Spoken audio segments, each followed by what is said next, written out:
loves, so today is another day. Kung di ako nagkakamali, today is our day 7 na mga loves. Oh my God, pauwi na tayo.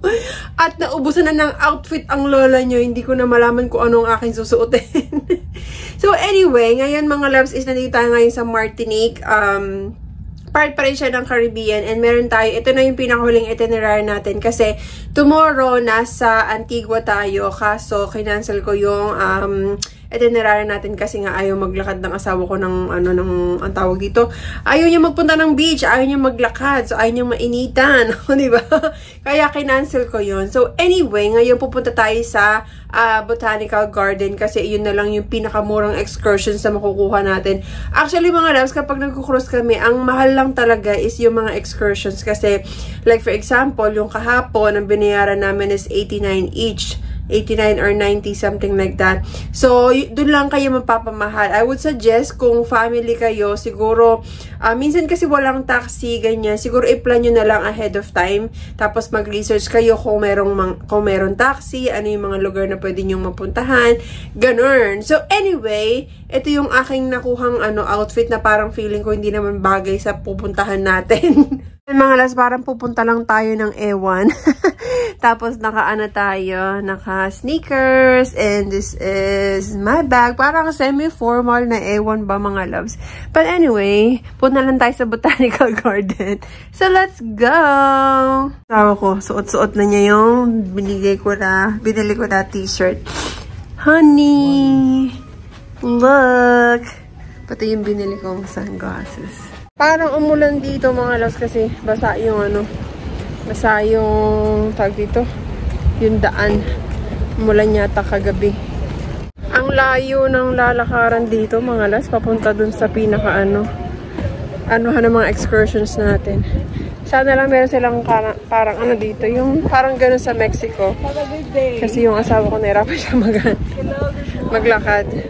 So nasa bus na kayo mga loves. Nasa unahan kami kasi maagang yung asawa ko yung dito. Nauna siya sa bus bago siya pumila. Nagigets niyo ba?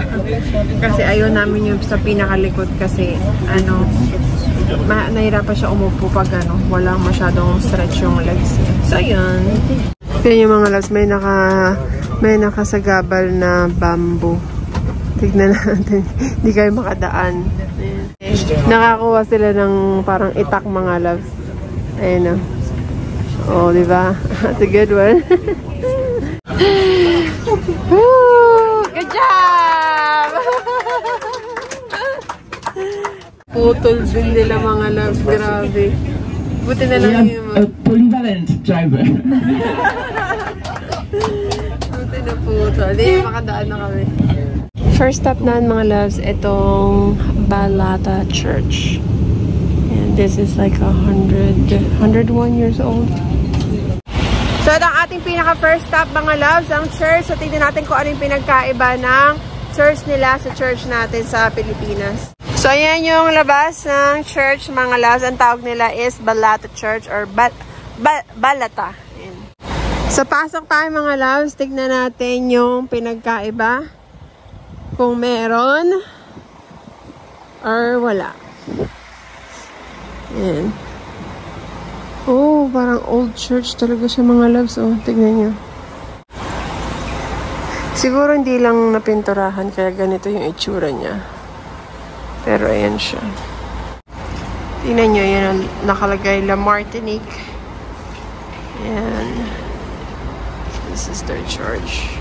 So parang wala namang pinagkaiba mga loves. Parang ganun din sa atin.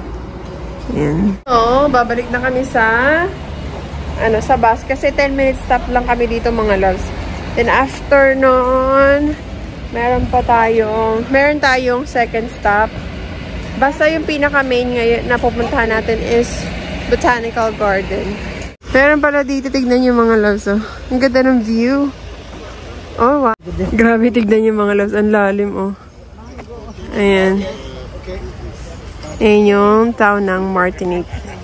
Meron ako nakitang puno dito mga loves. Oh. Ang taas. Di ko alam kung ano yung tawag sa puno na yan. Next stop natin mga loves dito sa Jardin de Balata. So, nandito na tayo ngayon mga loves sa pinaka-main natin sa Jardin de Balata. Ayan. So, ito yung parang botanical garden nila dito. So, ito yung pinaka-main entrance. So, meron tayong 2 hours dito, mga loves. 2.5 hours. Maglibot-libot. Pagpasok pa lang, ito na yung makikita.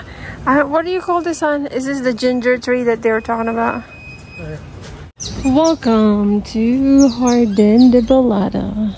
May iba rin kulay, mga loves. Yung iba, para siya may pagka-pinkish.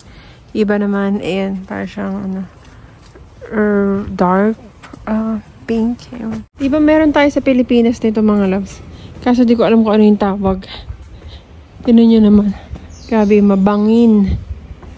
Ito yung mga maliliit, mga loves, oh. Ito yung mga hindi pa umuusbong. Ganito yung kanyang itsura. Ayan. Mayroon tayong ganito sa Pilipinas. Ano man tawag sa atin ito, mga loves? Kinakain ko to ng bata, eh. Yung pinakadulo, kasi yun yung matamis. Santan. Ito yun, di ba? Santan yan, di ba, mga loves? Yung kinakain ko ng bata ako. Yung yung dulo, kasi matamis yun. Tapos, ayan pa. Oh. Para sa Pilipinas lang tayo, mga loves. Tiyan nyo, mga loves, ang daming ibon. Ayan o, ang cute nila. Ang ganda ng kulay. Baba tayo, mga loves. Ganda dito, mga loves. Kasi hindi mainit ngayon. Masarap yung, sarap ng panahon. Ang ganda. Maaliwalas. Tapos, tignan nyo naman, mabundok talaga, mga loves. Look at that. Tignan nyo. Ang taas ng bundok. Tapos, maririnig mo ang huni ng ibon talaga, mga loves.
May mga isda. Ang dami nila. Mas maganda sana dyan kung may kulay para kitang-kita sila.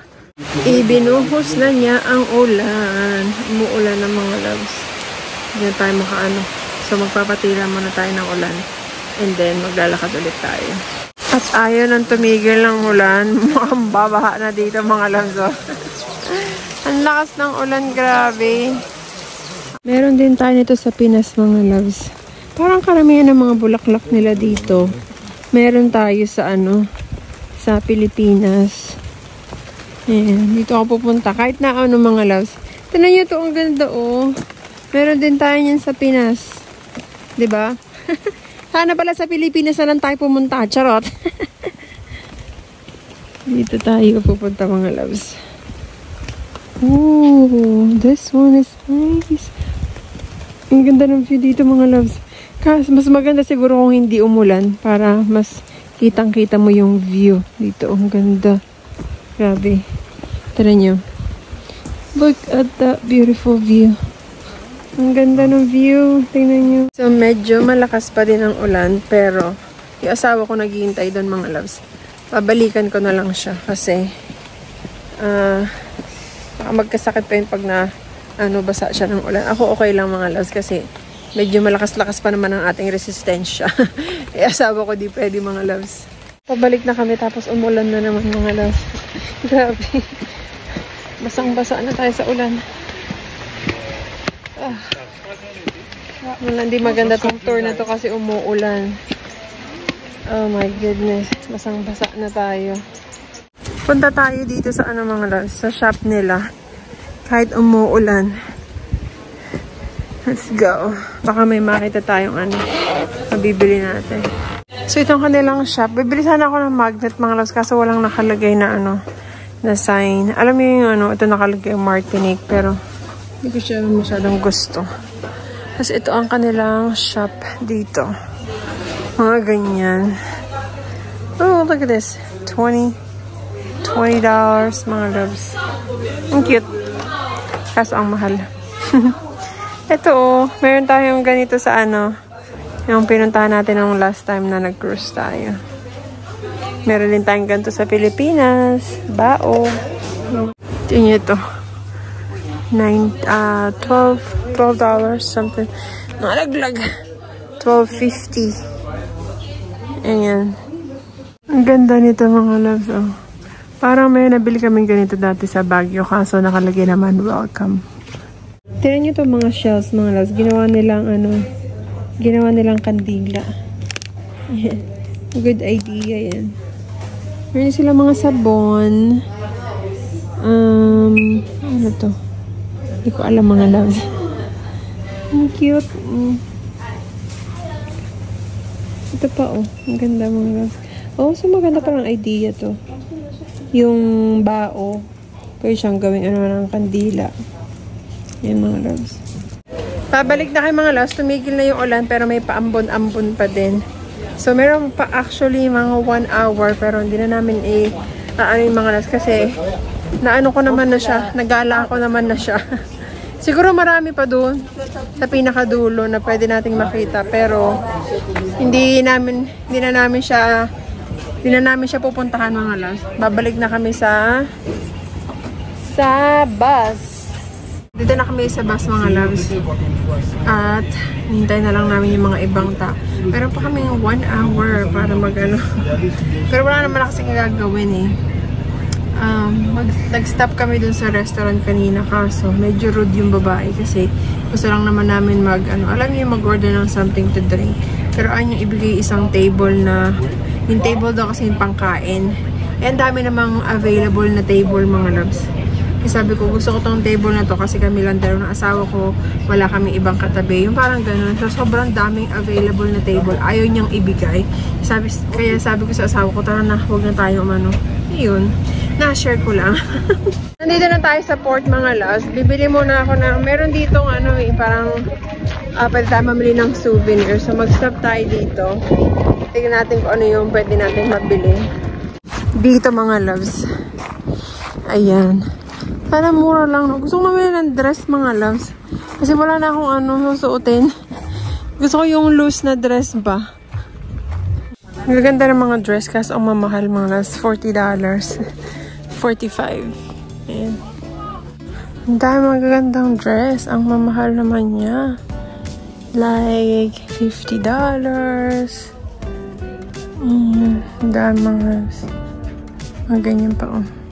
Dami pwedeng mabili dito, mga loves. Ito pa mga ulit accessories. Patong mini changi dito. Hanap tayo ng magandang dress. Gusto ko yung loose Ayoko na ng fitted, mga loves. So ito yung napili kong magnet, mga loves. Ang cute niya. $4. So may nakita ko orange, mga loves. Ang cute. For $30. Natawaran ko. Yes. Nakatawad na naman ako, mga loves. $30 from $45. Galing kong tumawad. So, tapos na ako mamili, mga loves. Susuotin ko na to. Sana di tayo mangate. Yung binili ko saan ba yun? Basta yung dress na binili ko, sinuot ko siya, mga loves. Di naman ako nangate. So, sana di tayo mangate dito. Wala na kasi akong susuotin. Yung mga pinagdadala ko is mga fitted. Ito, mga loves, dahil sa mga pinagkakain ng lola nyo, ang laki-laki ng tiyan ko. So, ayan. Ito susuotin natin mamaya pagdating natin na ng cruise. Ng cruise ship. Gutom na ang lola nyo kasi hindi kami nag-breakfast. So, ang kain pa namin, huling kain is kanina pa. Kagabi pa, mga loves. So, balik na tayo ng cruise ship. Let's go!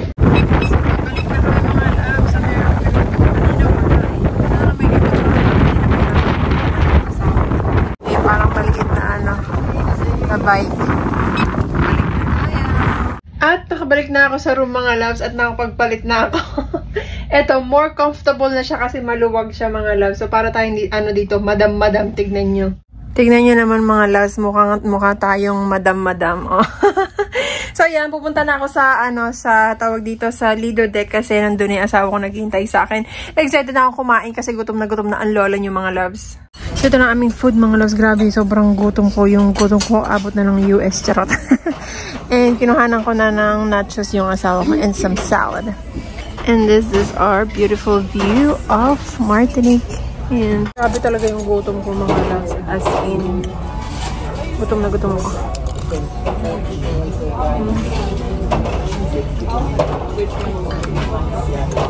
Kasi, hindi kami kumain kanina. Hindi kami nag-breakfast.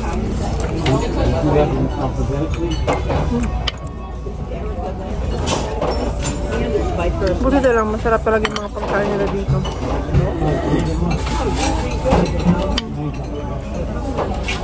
Yan pa tayong pansit, oh. Pansit bihon.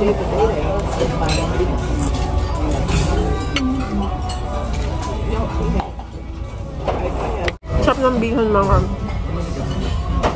Pilipino siguro nagluto nito.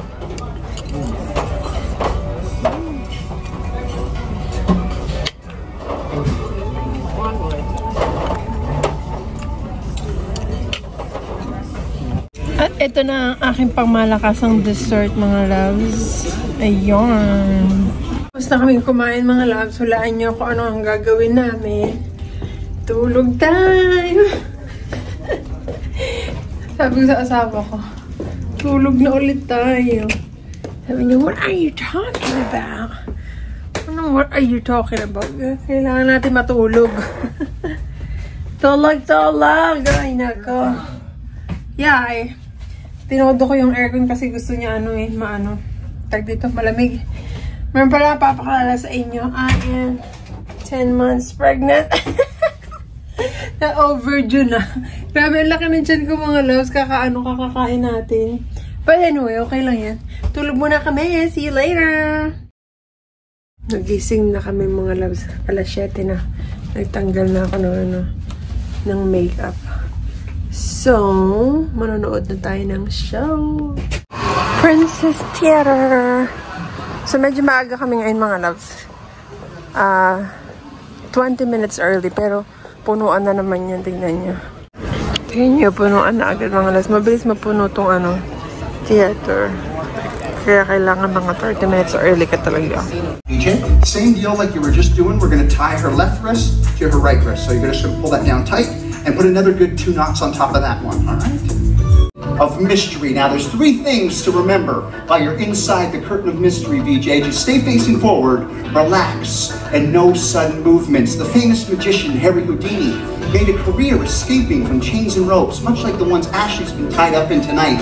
Except tonight, Ashley's not going to escape from these ropes. She's going to do something much more impossible. Oh!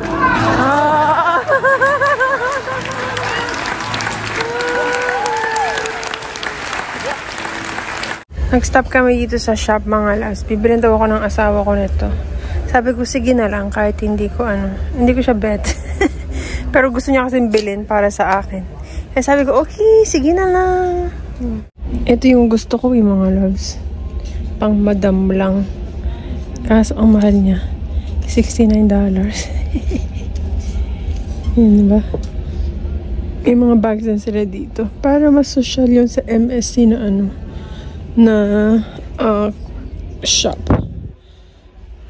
Doon kasi ang dami mo pwede talagang bilhin mga loves.